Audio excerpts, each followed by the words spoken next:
Hello, everyone. I'm Olympia.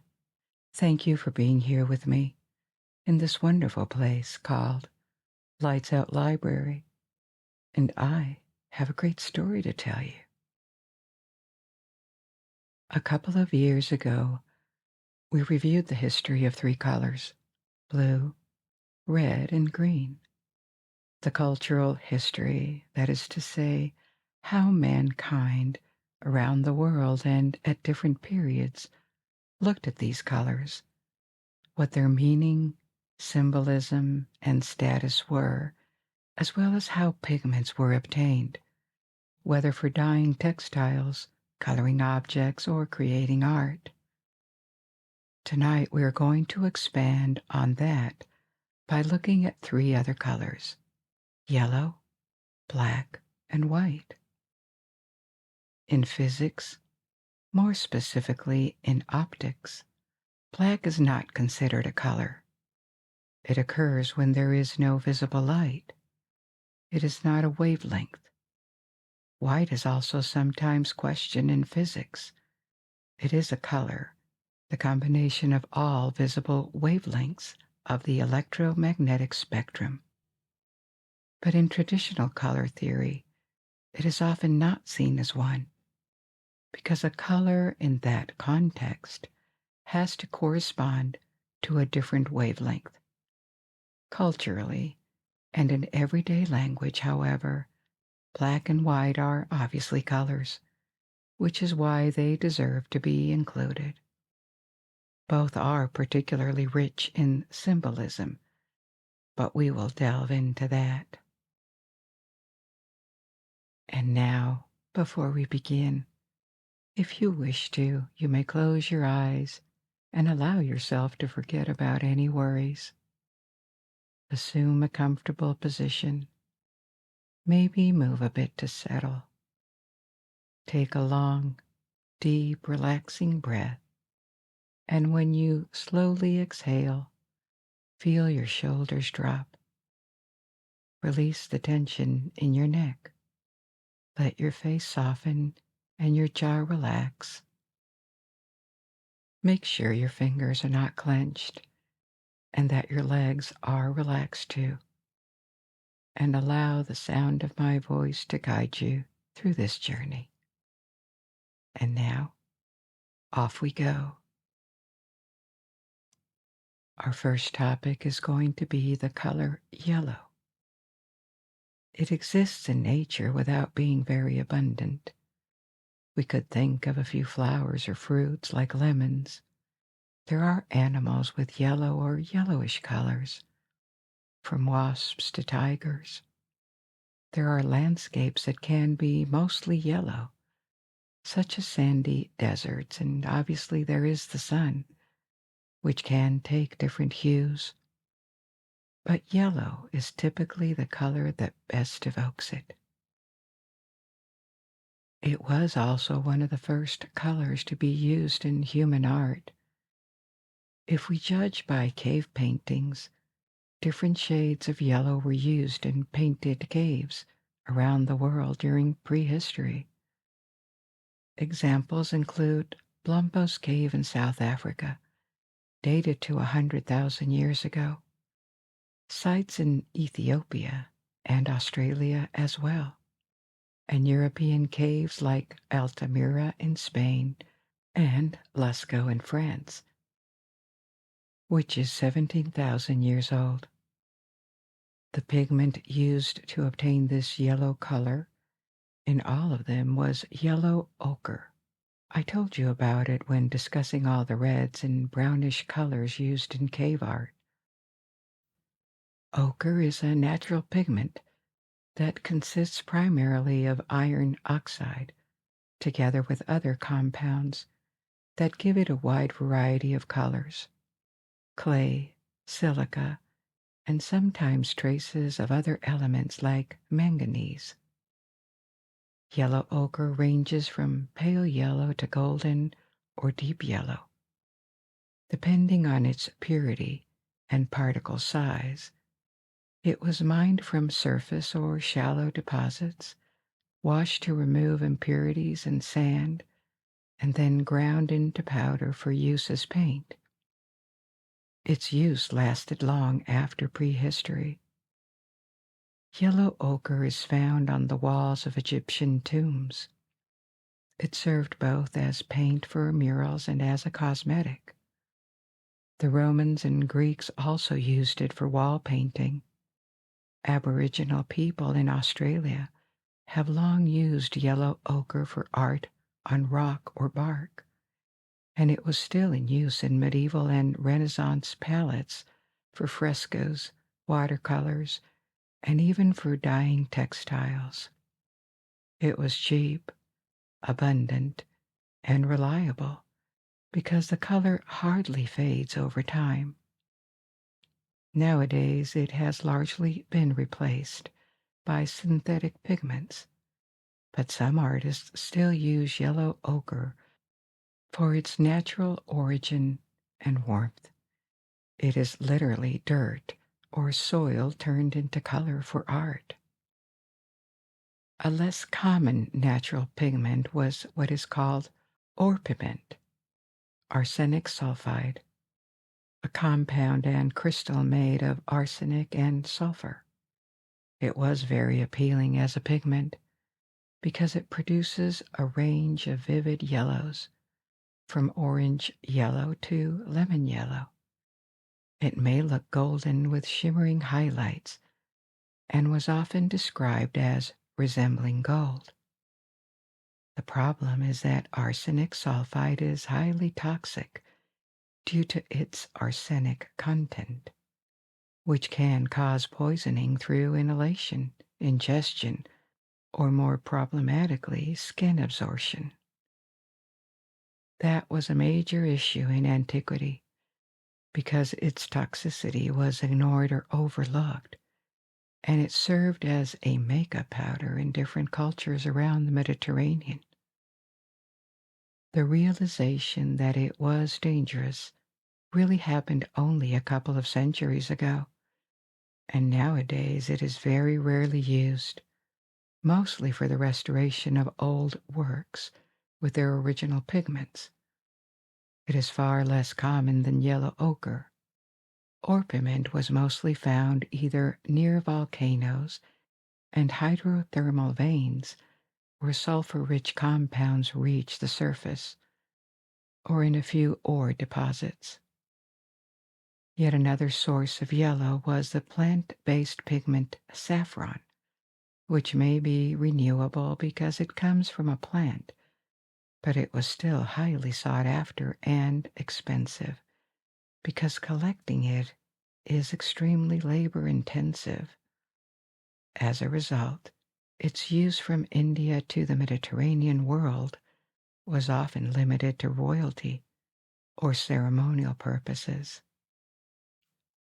Saffron is obtained from the dried stigmas of a flower, Crocus sativus, also called saffron crocus, a plant in the iris family. Each flower produces only 3 stigmas, a tiny quantity. So in order to obtain 2 pounds, or about 1 kilogram, of dried saffron, it takes about 150,000 flowers that have to be hand-picked and their stigmas delicately harvested.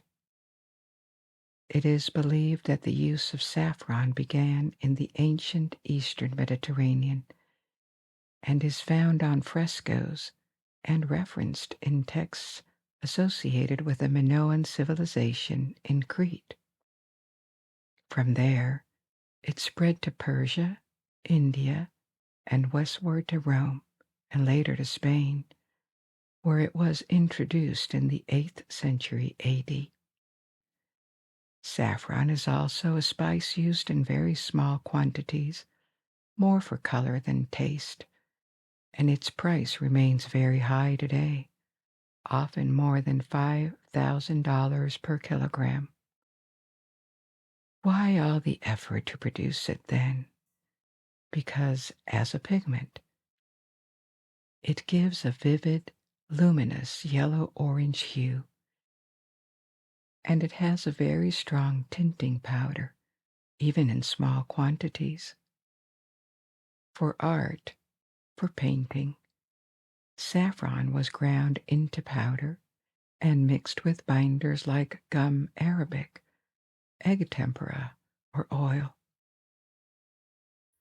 Gum arabic, by the way, is a natural gum harvested from certain types of acacia trees. Before synthetic alternatives appeared, it was one of the best, if not the best, binders for pigments. Due to its solubility in water, it dissolves easily, and at the same time it has adhesive properties. It holds pigments very well without cracking, and on many different surfaces, paper or parchment, wood and stone walls, with or without plaster. It is also very stable over time. That is why gum arabic is found in ancient manuscripts, used to bind pigments in miniatures, in all sorts of paintings, and even in cosmetics. It was used to bind pigments in powders, making them stick to the skin without cracking. Synthetic binders are available to replace it, but it is still used today, especially by the food industry, because it is also edible. It serves as a stabilizer in soft drinks, in candies like marshmallows, or in pharmaceuticals to bind tablets. There are also many other applications, including adhesives. So returning to pigments, it was historically a binder of choice, even though alternatives such as egg white or oil existed. Apart from saffron, there were cheaper but still effective plant-based yellow pigments.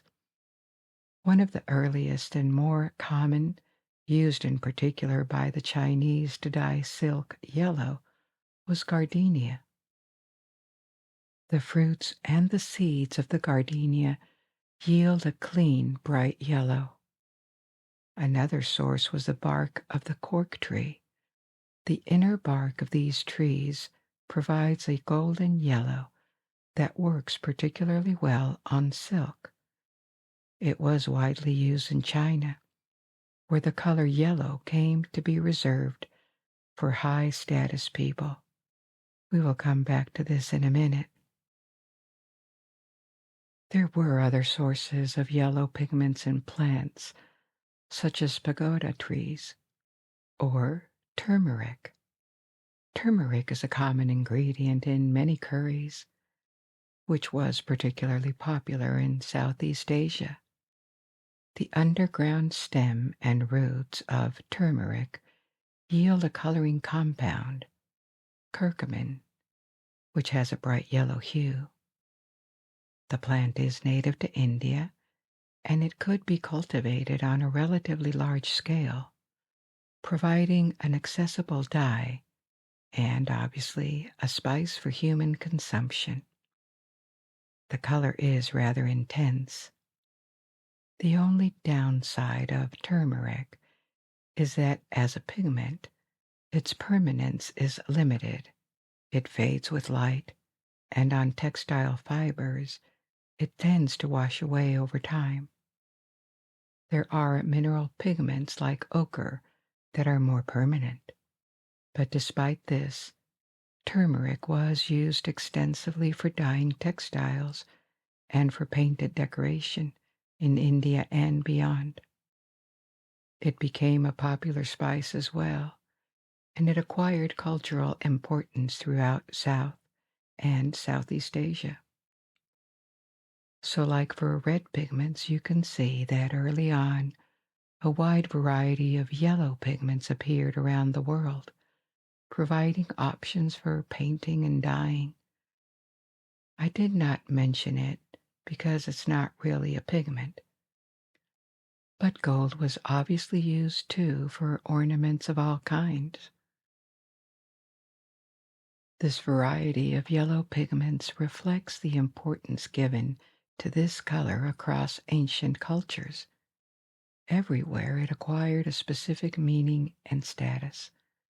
Not the same meaning everywhere, but very often yellow was given a high status, something that probably derived from the fact that it is the color of the sun. In ancient Egypt, in art, it was closely associated with the divine and with eternity, just as gold was. If you pay attention to how gods are depicted in Egyptian art, their skin is often golden yellow, different from that of mortals. Now, in a given culture, a color can have very high status and still be used for more mundane purposes. I told you that yellow was also a color used for eye makeup. Whether from ochre, orpiment, the toxic one, or even gold powder. But a place where the status of yellow was considered so important that it ended up being restricted for most people was China. Yellow in China was a color of prosperity, but more importantly, a symbol of royalty and imperial honor. Why did yellow come to be the most prestigious and beautiful color in ancient China? It did not happen randomly. The status of this color first had philosophical and cosmological foundations. By the end of the second millennium BC, the theory of the 5 elements had appeared in China.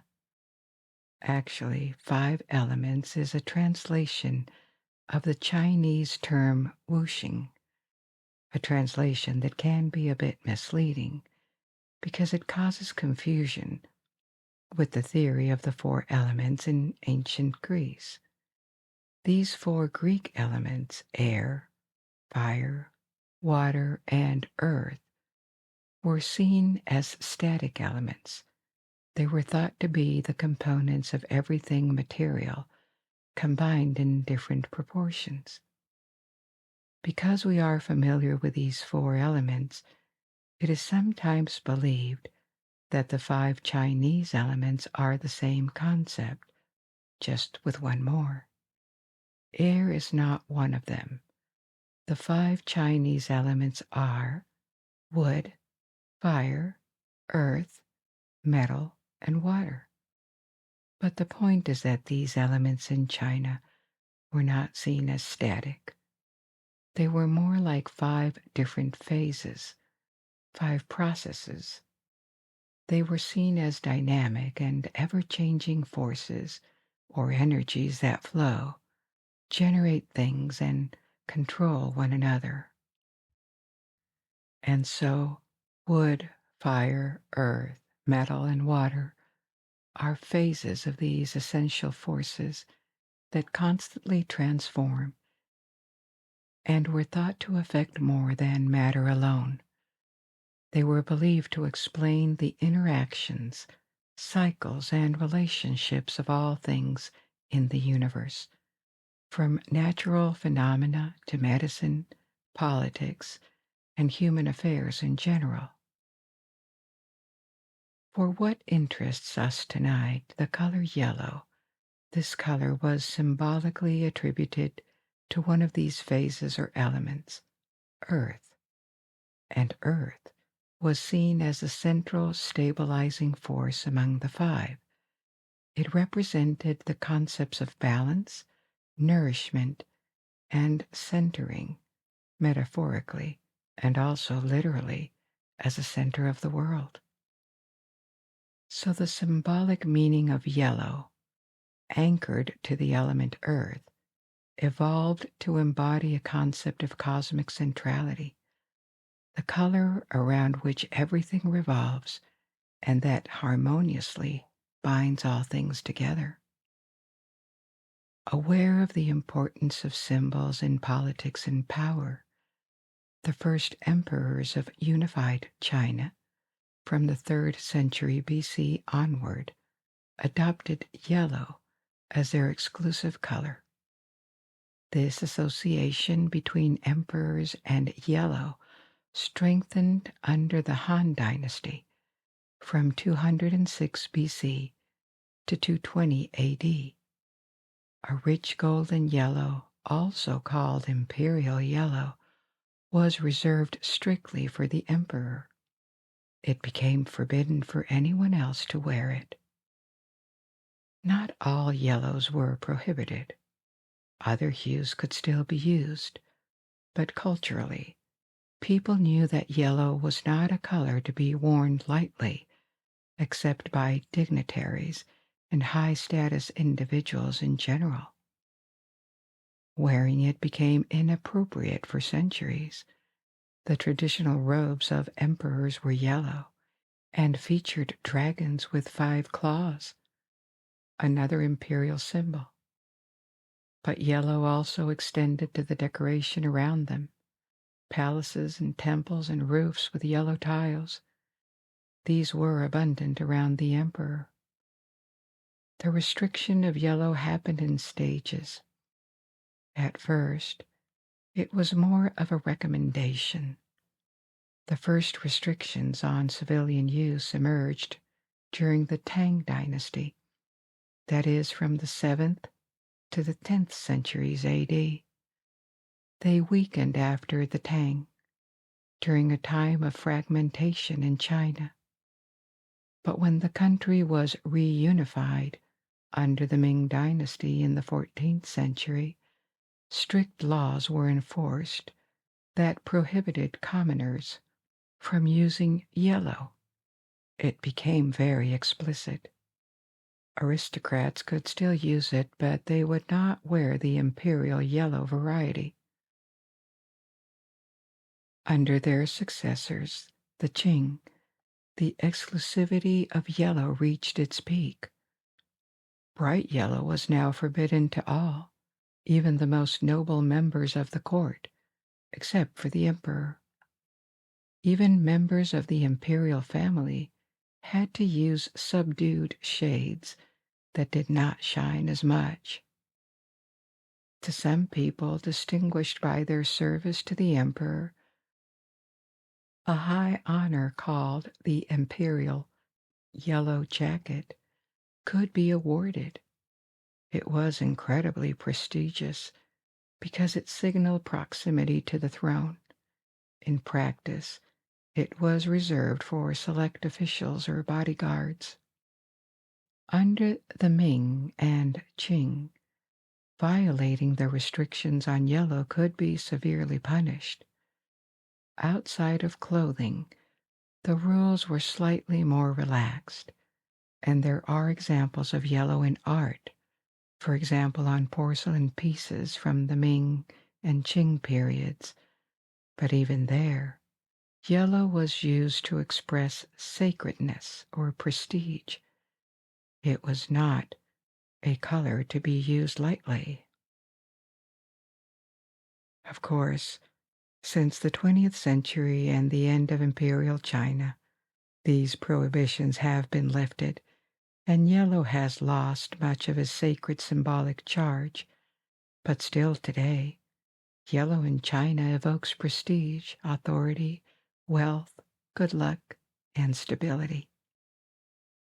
Together with red, another color associated with prosperity, it retains a very positive symbolism.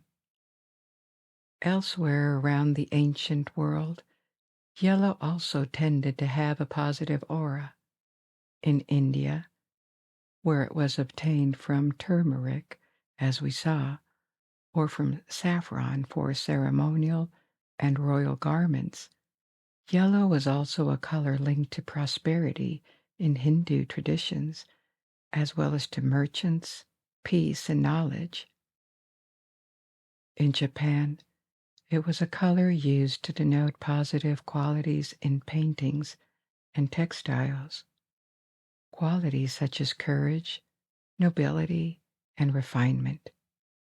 In various Islamic cultures, after the 7th century, it was a color that represented wisdom and enlightenment. Not as positive as green, but it was still used in manuscripts illuminated manuscripts and architecture. At the same time, in the Americas, among native pre-Columbian cultures, yellow seems to have been less invested with symbolic meaning, or at least its symbolism has been lost to us. In South and Central America, the use of yellow obtained from ochre and plants was very widespread. We can deduce from this that it was a well-liked color, but it does not seem to have been invested with a particularly strong symbolic meaning because it was found everywhere, from mundane artifacts to sacred places. The place and time where yellow became more ambivalent is medieval Europe, and this perception lasted until the 19th century. Yellow could be used in positive contexts, in sacred art, where it served to depict the halos around saints or rays of light, but more often than not, it was given a negative symbolism as a color representing betrayal, cowardice, or deception. Judas would typically be represented wearing yellow robes or a yellow cloak. Over time, especially from the late Middle Ages onward, the color came to be associated with outcasts, such as heretics or prostitutes. It seems to have derived from the convention in art of depicting Judas dressed in yellow. But why such a convention? It is hard to tell, and may even have been a random choice. One possibility is that yellow pigments, by the late Middle Ages, had become more vivid and at the same time very affordable. Their brightness combined with their low cost may have contributed to a perception of artificiality or fakeness. Maybe medieval sacral art displayed in churches was not made for a select audience of experts at a time when most people were illiterate. It was used as visual storytelling to educate people about episodes from the Bible and sacred traditions and to reinforce faith. So conventions in art would not remain confined to a small audience. The symbolic meaning of colors could spread to the entire population over time. This is believed to be one of the reasons for the rise of blue, the color of many stained glass windows in Gothic churches and cathedrals, as a very positive color, representing royalty and the heavens, as I told you in the episode about blue.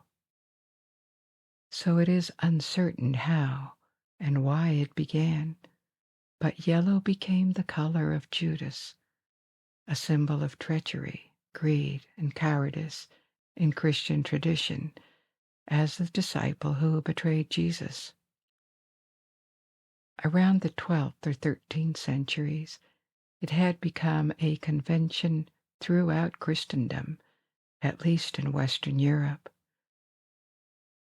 Just as the veil of Mary had become blue, the robes of Judas were now yellow, the convention that everyone could recognize. That is one of the main reasons why yellow acquired a negative aura, and once it had taken root in the culture, it remained for a very long time. Logically, it became the color associated with sinful impulses like greed or envy, a symbol of people who were seen as straying from good moral values. Renaissance and early modern painters kept using yellow not only for Judas, who was not such a frequent character in sacred paintings, but also to suggest these negative values, or to indicate that characters were outcasts, to single them out. In the late Middle Ages, convicted heretics could be dressed in yellow robes, and it is in this context that the infamous practice of forcing Jews to wear distinctive signs in yellow began. Yellow badges, hats, or other markers. This started in the 13th century in various parts of Europe and evolved into compulsory markings during certain periods. So as you can see, yellow also has a rather sinister history in that context. However, the bad reputation of yellow started to shift again in modern times. It remained used in ambiguous situations, such as warnings indicating health hazards, for example. But overall, in Western culture, it returned to a much more positive meaning from the late 18th century onward, becoming a color associated with happiness and optimism and energy, maybe because the ancient association with the sun made a comeback. Nowadays, in surveys, yellow is not as popular as blue or red, but it is still a relatively well-liked color that a majority of people associate with energy and joy. Now, let's move on to our next color. White. Together with black, it is another color with a heavy symbolic charge, perhaps more than most other colors. To Westerners, white suggests purity, innocence, peace, and cleanliness. On a less positive note, perhaps absence or a void. But here again, this is very cultural. In other cultures, white represents death, mourning, or emptiness. So let's see how and why these meanings evolved. The color white is not too difficult to obtain from natural materials. For cave paintings, prehistoric people had two main sources of white pigments. There was chalk, which is calcium carbonate, readily available from limestone or shells, and the other was bone white, calcium phosphate, obtained from bones. Other white pigments would join them in antiquity, especially lead white. I will elaborate on this in a minute. Now, whiteness in fabrics was generally not obtained by dyeing them, but rather by bleaching them. Bleaching, that is to say, the chemical process of removing or destroying color from a material to make it white. Color is caused by chromophores, molecules that create color by absorbing and reflecting certain wavelengths. These chromophores can be destroyed, altered, or oxidized by different methods. So bleaching is not adding a pigment or dye, it is a subtraction. So what factors cause bleaching? Some are natural. UV rays and sunlight do, as does exposure to water and air. It is slow, very slow, but it happens. Humans discovered long ago that chemical agents could speed up the process by targeting color molecules. Agents such as alkalides, acids, or oxidizers. In ancient times, in Asia and the Middle East, bleaching was done entirely by washing fabrics and exposing them repeatedly to the sun, which made them whiter over time. But it was a very fastidious process, which made perfectly white fabrics valuable. Fabrics without the natural color of their fibers. Even though cotton, linen, and many kinds of wool can have rather light colors, they are always going to be slightly beige, yellowish, or grayish. So this process of washing and exposing them to the air and the sun helped produce a brighter white. In classical antiquity, it was discovered that the process could be sped up by soaking fabrics in a solution containing lye obtained from wood ashes. Lye is a common name for various alkaline solutions, including soda lye, sodium hydroxide, and potash lye, potassium hydroxide. Repeated soaking and drying sessions helped whiten the fibers, and this remained the leading process until the Middle Ages. In the 12th century, an innovation was introduced in the Netherlands. Dutch workshops specializing in advanced bleaching appeared. After their bath of lye, they soaked the fabric in sour milk, which contains lactic acid. This neutralized the corrosive effect of the lye and softened the fabrics before drying and resuming the cycle. This high-end bleaching still took 6 to 8 months, but it was faster and more effective than other methods. Because they had this technological edge, the Dutch almost monopolized linen bleaching in Europe. Cloth could be sent to them to be bleached. This process dominated until the 18th century, when the sour milk bath was replaced with diluted sulfuric acid, which shortened the acid treatment by several hours. But it was still very labor-intensive and slow, and it required large bleach fields where cloth was left to dry in the sun. The true revolution was the introduction of chlorine into the process. It led to a solution of potash and chlorine, initially called eau de javel, better known simply as bleach today, as well as bleaching powder, which shortened the process from months to days or even hours. And obviously, this was so much faster and more efficient than all previous methods that it replaced them. Nowadays, to do it even faster and better, hydrogen peroxide is used. It has the advantage of being gentler than chlorine-based treatments. It also leaves fabric softer. In addition, optical brighteners are sometimes added for an even greater effect, a whiter-than-white appearance.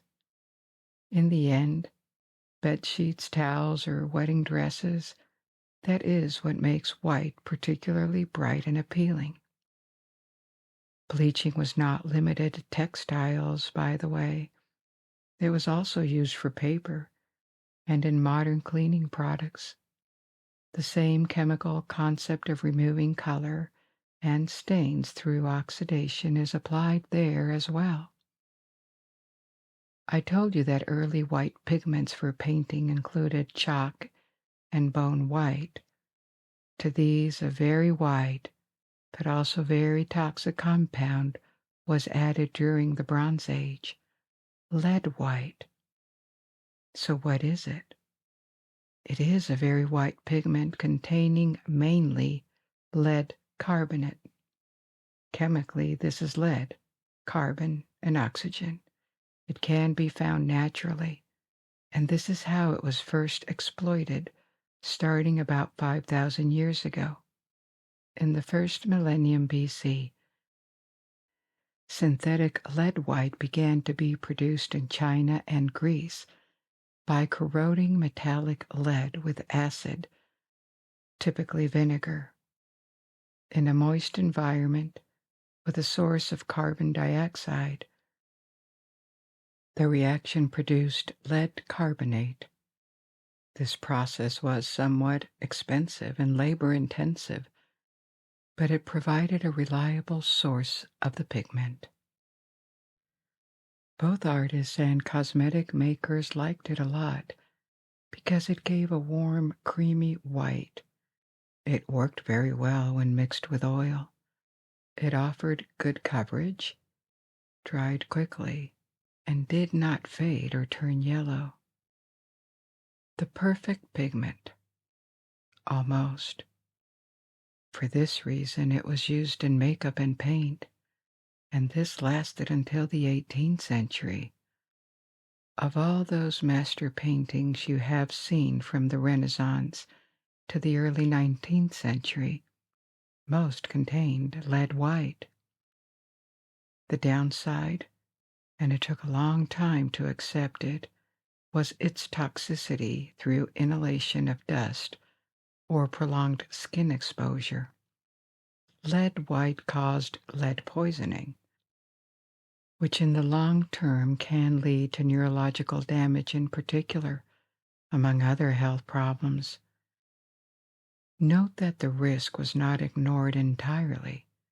It was already pointed out in antiquity, but it was downplayed and not considered serious enough to stop using it.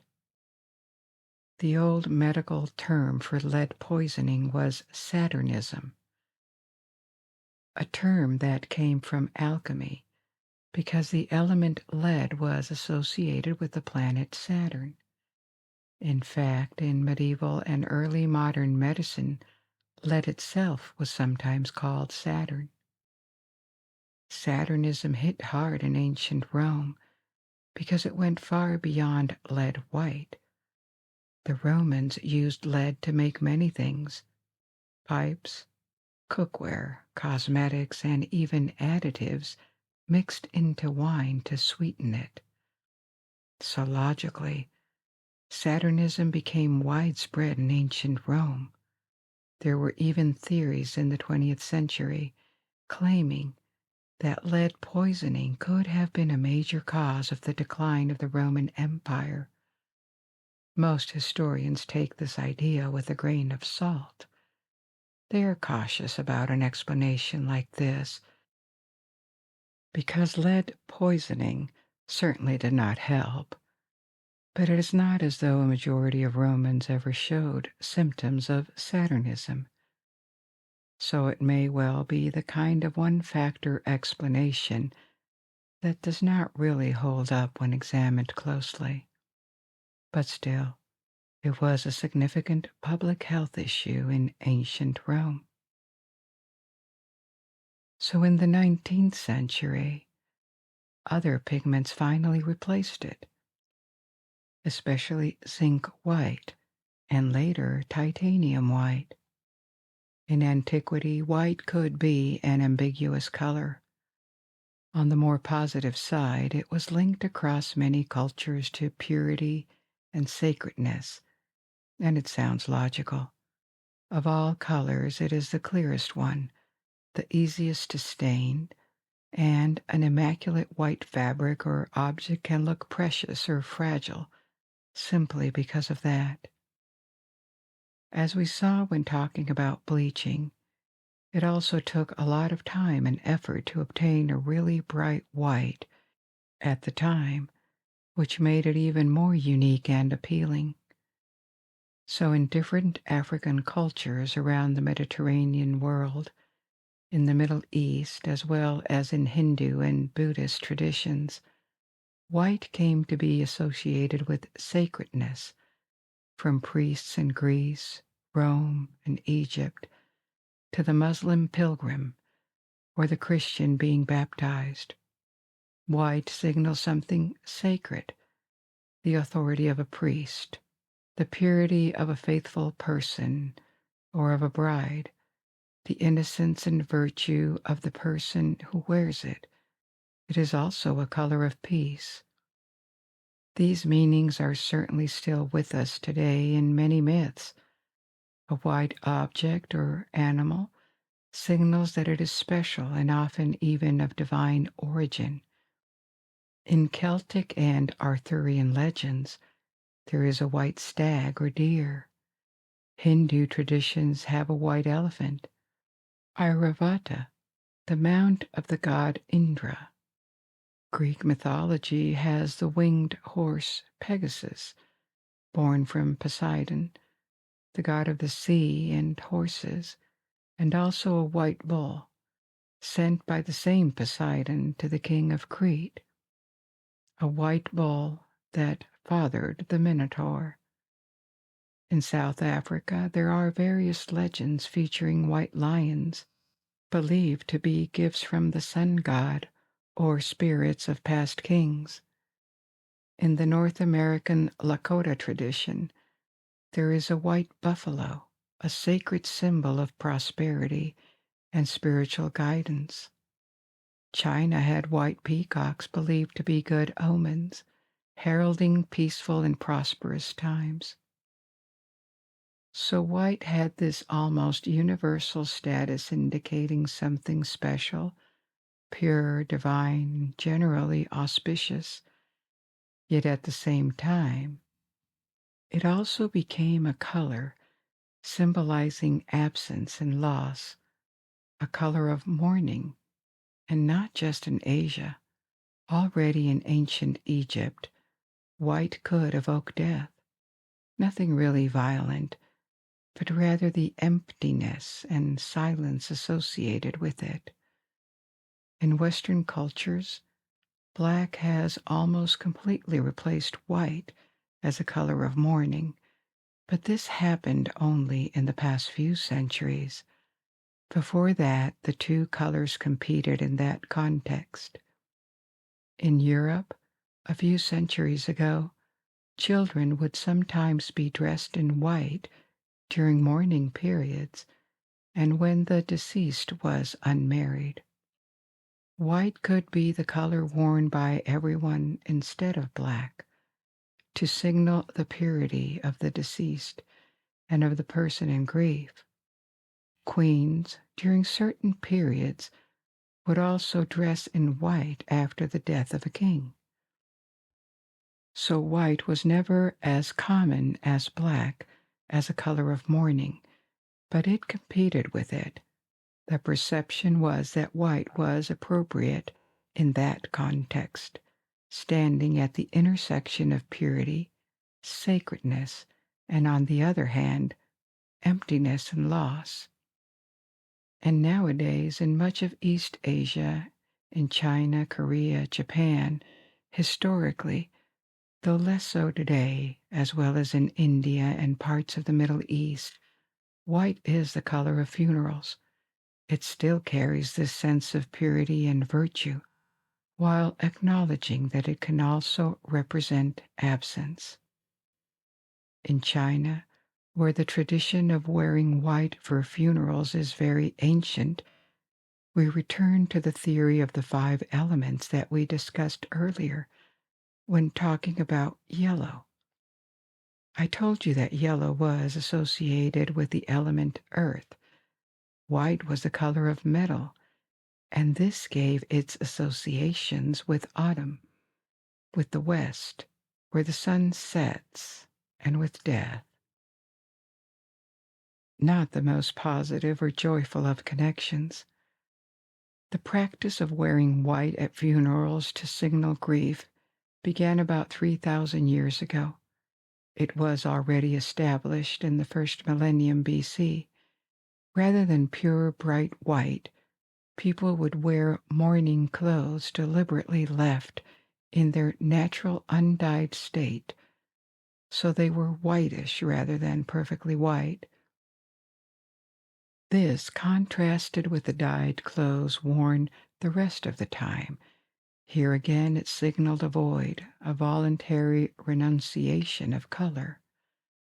What had started as a custom was codified explicitly under the Han Dynasty.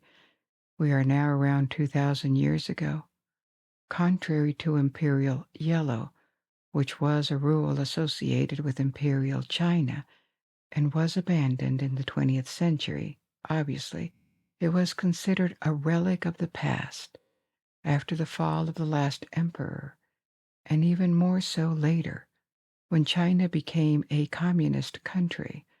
White for funerals was a well-established custom that had been popular and traditional for centuries. It was not particularly linked to emperors, and there was no reason to abandon it. So the tradition remains widespread today in modern China.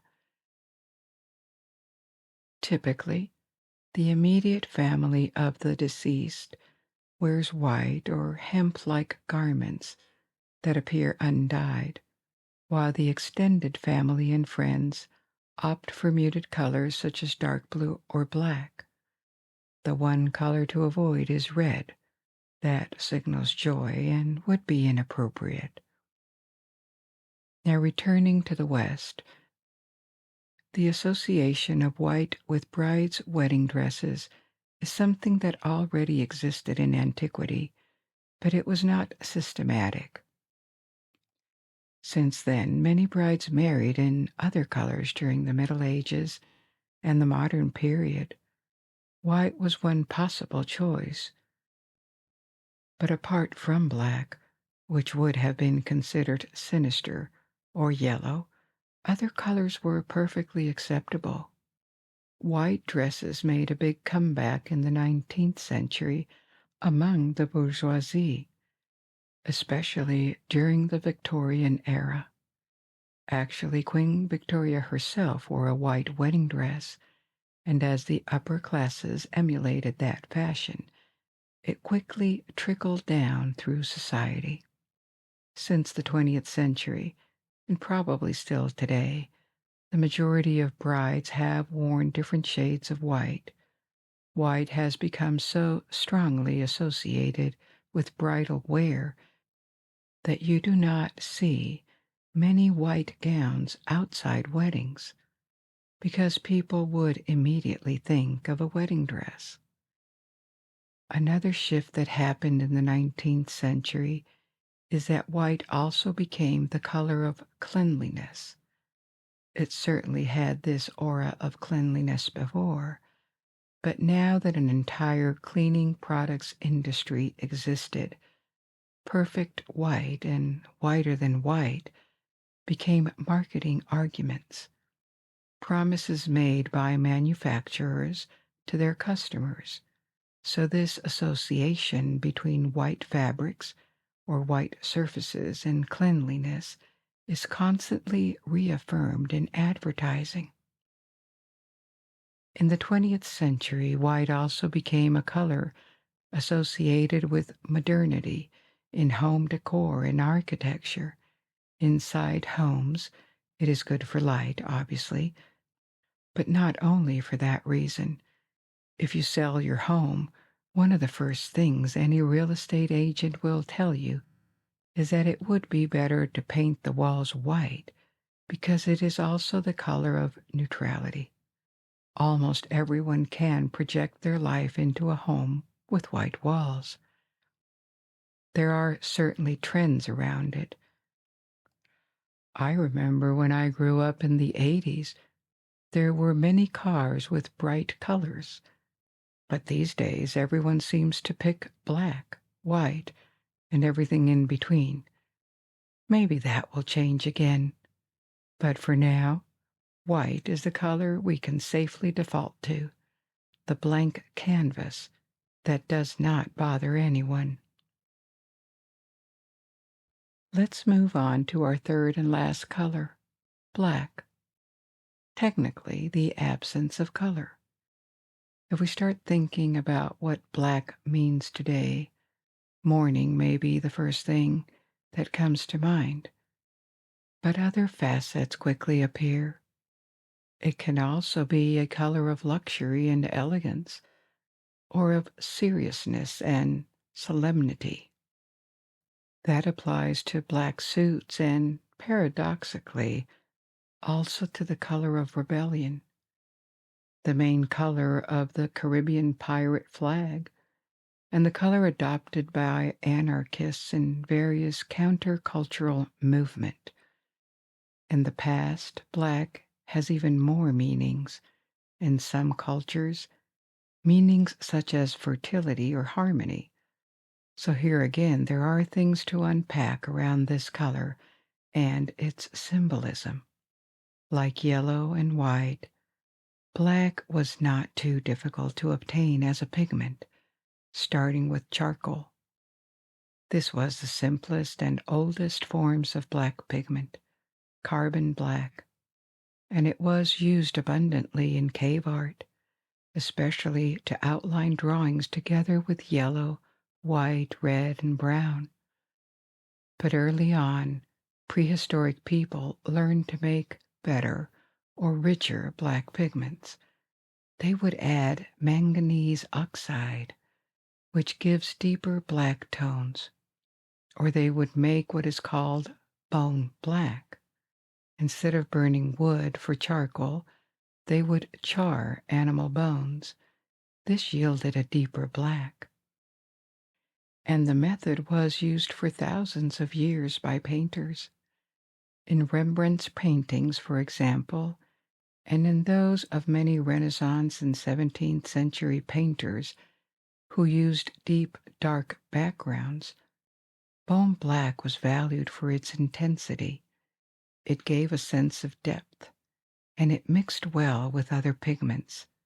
A touch of blue, red, or green could introduce variations in the shadows and the backgrounds. Another popular black in European art was vine black. Instead of regular wood or bones, this one was made by charring dried grapevines and their stems. The difference was that it gave a bluish black hue. And finally, there was lamp black or soot black. In antiquity, a widespread source of lighting was oil lamps, in which oil, animal fat, or more rarely tree resins were burned. This left a very dark soot in the lamps, a residue that could be used as a pigment. Traditionally, Chinese ink, for example, was made this way, and this ink came, and still comes, in solid form as sticks that can be diluted in water before use. The production method of these ink sticks has not changed much for 2,000 years. The basic ingredient in soot is lampblack, which provides the deep black color. Premium versions of this ink use pine soot from burning pine wood, which is rich in resin. Always under low oxygen conditions, this gives a matte, slightly bluish tone when diluted and is considered ideal for calligraphy. More common versions of Chinese ink are made with oil soot. It can come from seed oils or petroleum. It does not have the matte aspect of pine soot. It is glossier, but also denser and more opaque. If you collect soot pigments, they are in powder form, so in order to bind them and shape them into sticks, different types of animal glue are used. Fish skin, for example, or other animal proteins. Besides holding the soot particles together, the glue gives water resistance to the ink once it is dry. To these ingredients, historical recipes that are still used for very high-end ink add other substances for fragrance and preservation.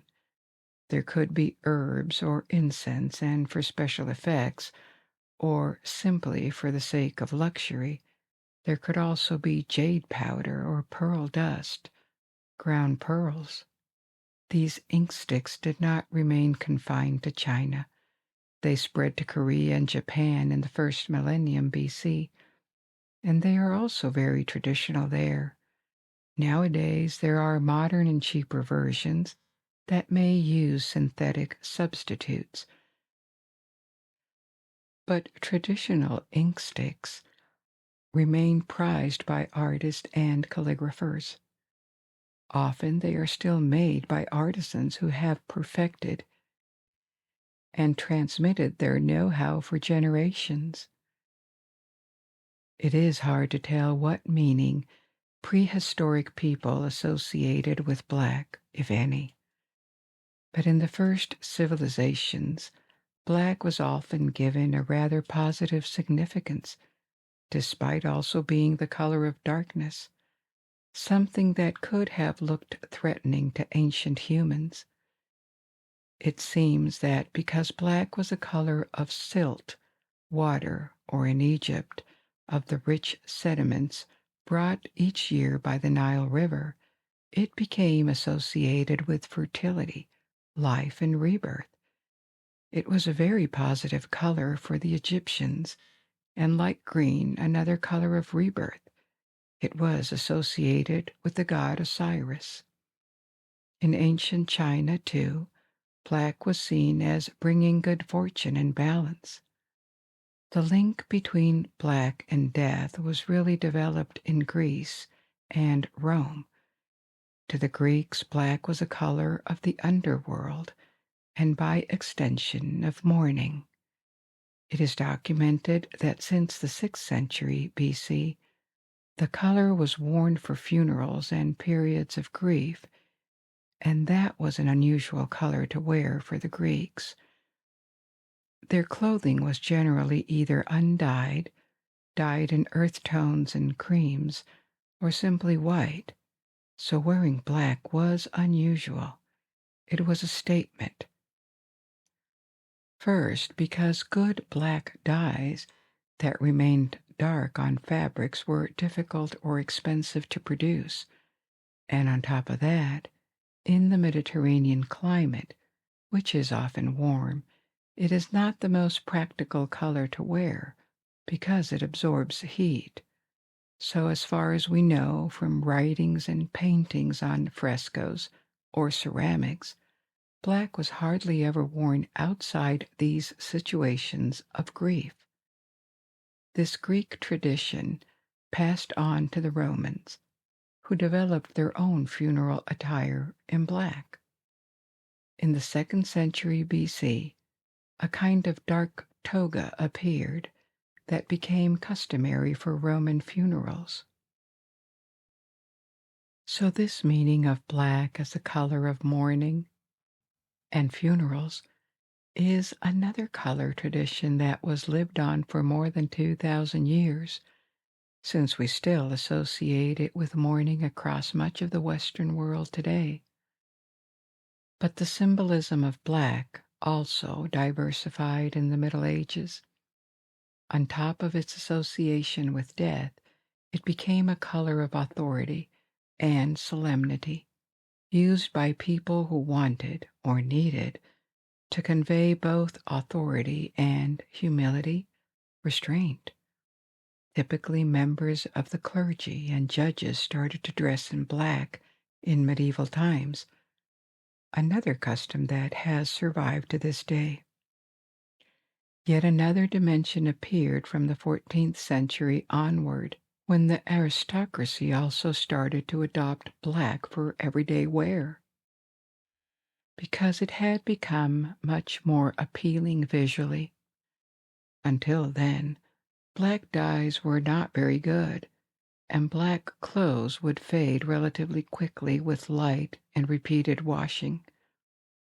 In the 14th century, much better dyes appeared, allowing the production of high-quality black clothes that lasted longer and were deeper in color, so the elite found them fashionable.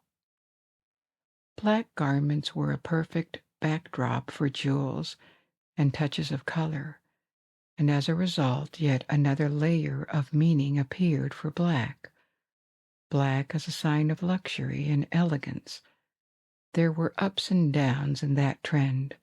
In the 18th century, for example, the aristocratic elite tended to stay away from black, but it remained the color of choice for the wealthy bourgeoisie, and in European cultures, where restraint and discretion were praised.